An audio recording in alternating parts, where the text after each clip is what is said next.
Hello বন্ধুরা, আপনাদের সকলকে নতুন একটি ভিডিওতে স্বাগত জানাই। বন্ধুরা, এবার আপনাদের মোদি যে 3,000 কোটি টাকা আপনাদের ব্যাংকের অ্যাকাউন্টে ঢুকতে চলে যায়। তো আপনাদের কাদের কাদের অ্যাকাউন্টে এই টাকা ঢুকবে, কারা কারা এই টাকা পাবে, কিসের জন্য পাবেন, এবং বাংলায় আপনাদের অনেক দুর্নীতির জন্য আপনাদের জনধন অ্যাকাউন্টে প্রায় সবারই অ্যাকাউন্টে প্রত্যেকটা গোটা আপনাদের পশ্চিমবাংলায় 3,000 কোটি টাকা আপনাদের অ্যাকাউন্টে ঢুকবে। তো আপনাদের কবে থেকে এই টাকা ঢুকবে এবং কিভাবে পাবেন সমস্ত ডিটেলস আপনারা এই ভিডিওটির মাধ্যমে জানতে পারবেন। তার আগে আপনাদের কাছে একটা রিকোয়েস্ট করবো, চ্যানেলে নতুন হলে চ্যানেলটিকে অবশ্যই সাবস্ক্রাইব করে নোটিফিকেশনটি অল করে রাখবেন এই ধরনের নতুন কিছু আপডেট সবার আগে পাওয়ার জন্য।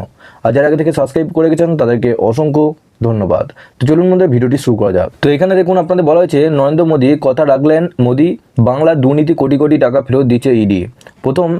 প্রথমে চিটফান্ডের টাকা, পরে শিক্ষক নিয়োগ, একাধিক দুর্নীতি অভিযোগ উঠেছে বাংলায়। কেন্দ্রীয় সংস্থা তদন্ত শুরু করার পর গ্রেপ্তারও করা হয়েছে অনেকে, কিন্তু সেই সব দুর্নীতি টাকা কি হবে সেই প্রশ্ন অনেক সময় উঠে যায়। গত কয়েক বছরে বাংলায় একাধিক দুর্নীতি অভিযোগ সামনে এসেছে। নেতার বান্ধবীর বাড়ি থেকে কোটি কোটি টাকার উদ্ধারে ছবিও দেখেছে বাংলা।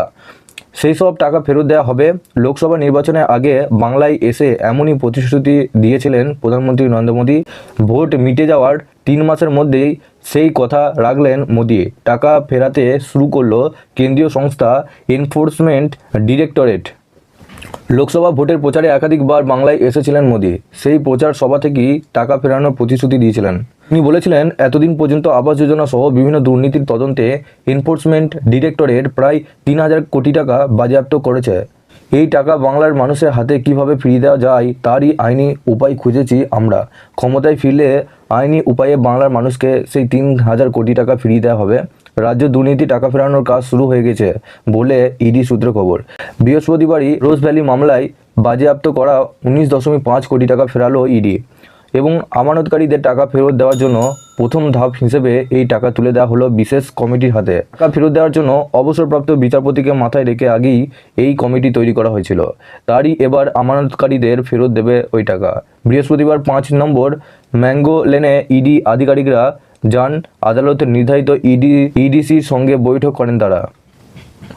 ইডি সূত্রে খবর যে ধাপে ধাপে বাজেয়াপ্ত করা আরও টাকা ফেরত দেওয়া হবে।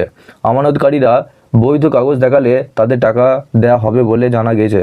আগামী দিনে অন্যান্য মামলাতে বাজেয়াপ্ত করা টাকা ইডি ফেরত দেবে বলে সূত্রের খবর। তো বন্ধুরা, আপনারা বুঝতে পারছেন যে আমাদের যে সমস্ত চিটফান্ডের টাকা আপনারা পান না, আপনাদের যে সমস্ত চিটফান্ডের টাকা আপনাদের আটকে আছে এবং আপনাদের আবাস যোজনার টাকা সহ এবং আপনাদের যতগুলো চিটফান্ডের টাকা আপনাদের আটকে আছে সেই সমস্ত চিটফান্ডের টাকা আপনাদের অ্যাকাউন্টে ঢুকতে চলেছে। খুব শীঘ্রই আপনাদের ঢুকতে চলেছে এবং আপনাদের আগেও একবার টাকা দিয়েছে। আপনাদের রোজ ভ্যালির টাকা যারা আগে পেয়েছে তারা জানে।